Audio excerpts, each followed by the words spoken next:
When I was a kid, I wanted to either be an exterminator, astronaut, mad scientist, or vampire when I grew up. I tried staying up all night a few times, but never made it past midnight, so I crossed vampire off the list. I found out that to become an astronaut or a scientist, mad or sane, you needed a truckload of qualifications. By this time I had already left school, and there was no way I was going back. So they were striked off as well. Which left Exterminator. I'm 35 now. I have my own one-man business, a boiler suit with my initials on the back, and debts that could make a grown man weep, and sometimes do, after enough beers. I've dealt with some pretty gross things in my time, bugs and other pests and critters that find their way into people's homes and workplaces, and the filth and chaos they create. I always knew what I was dealing with, though. Until a few days ago. I had been called out to a new apartment block. It was an up-and-coming area, as they say. Once slum housing and derelict warehouses as far as the eye could see. The developers bought cheap and levelled everything. Now townhouses and restaurants and art galleries were popping up, and being featured in weekend supplements. At the heart of it all stood this sleek, environmentally friendly, exclusive property. I had seen it described as a habitat for those who know no limits, which was BS if you ask me. Not that anyone ever did. I'd been told to go to the service entrance tucked away around the back, and to not advertise my presence there on social media. I had the feeling the management did not want their fancy-pants tenants and prospective buyers to know unwanted visitors were chewing up and soiling their building. I didn't blame them, and I was too excited to care anyway. I had arrived, carrying my new bug-buster spray in a canister inside my backpack, and could not wait to try it out.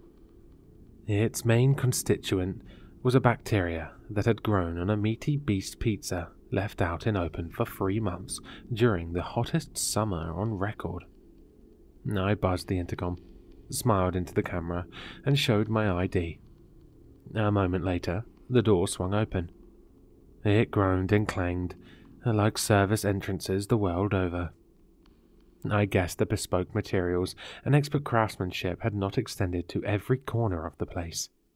I found myself in a barely lit basement, and flicked my torch on. My mobile rang. "You got 'em, I kill 'em," I answered. My standard patter brought an exasperated sigh from whoever was on the other end of the line, followed by, "I hope I will not regret hiring you." I shot back with, "No one ever has." "Good.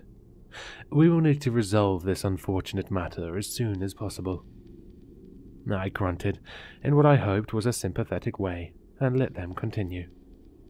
"A small number of the residents have complained of scratching sounds during the night, and an unpleasant smell.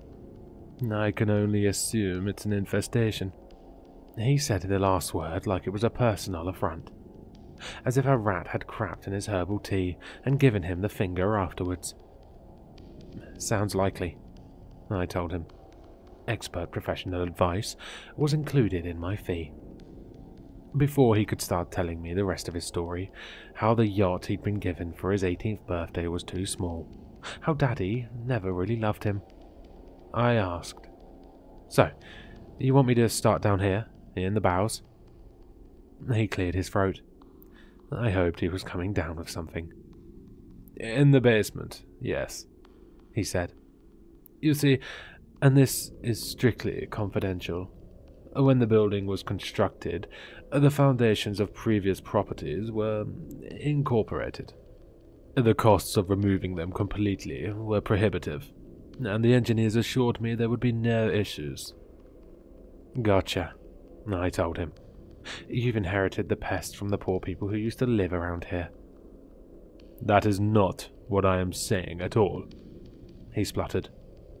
But we both knew it was. I signed off with a cheery, "Fumigate you later," and set off to find whatever was crawling around on 4 or 6 legs and dragging down the property prices. My heart was fair bleeding for the poor rich darlings. I suspected that whatever was causing the problem was not down here. Pests, however many legs they have, or snouts or mandibles, are like people in that they like to be warm and near food. The basement smelt damp, and the nearest thing to a meal was the triple sausage muffin I had had for breakfast, digesting in my guts. But to keep the customer happy, I would do a cursory sweep. It came as a surprise to me when my torchlight caught a glistening trail running from the ceiling down one wall and into a hole in the corner of the floor. So, my client was right. There were pests down here. I moved closer. It looked like insect secretion, a large number of them from the amount of gunk. I did not know if they were currently heading up in the world or down. I decided to start at the bottom. Even with my backpack on, it only took me a matter of seconds to wriggle through the hole. I dropped graciously down and found myself standing on a stone surface. I started to swing the beam of the torch around 360 degrees, and a much older-looking basement began to be revealed to me. The light passed rusted rebars sticking from the ground, a yellowing newspaper, and a man's body hanging upside down from the ceiling. I did a double take, swore. It did look like a man, and that his feet were held stuck by more of the secretion which had led me here. He was held there by bug glue. I swallowed down bile, wished I only had a double sausage muffin earlier, and moved closer. The torch began to shake in my hand. He was covered all over in yet more of the clear insect goo. It gave his skin, where it was exposed, a hideous, silvery sheen. His eyes were closed, and he did not seem to be breathing. This was not something for me to deal with. I took out my mobile to phone the emergency services, but had no signal. Damn. I was wondering if I should try and unstick him and get him down to see if he was still alive, when I saw that his flesh was moving. Something under it. A writhing mass. A leg appeared first. It burst out just above his hip and unfurled. It was an insect's limb. I recognized as much straight away, but the scale was way off. An insect with a leg this long would be as big as a tall adult. A second leg broke through the man's flesh. A third. Soon, 6 legs stood proud. The man had not flinched. He was dead then. A small mercy, I thought, and knew there was nothing I could do for him. I needed to get the hell away. Whatever obscenity of nature I was witnessing had clearly already cost one man his life, and I did not want to be next. But I couldn't move. Terror kept me rooted to the spot, and I watched, horrified, transfixed, as the tips of mandibles appeared through the skin of the man's throat, as the rest of the insect appeared. I saw then that the man had been an empty shell.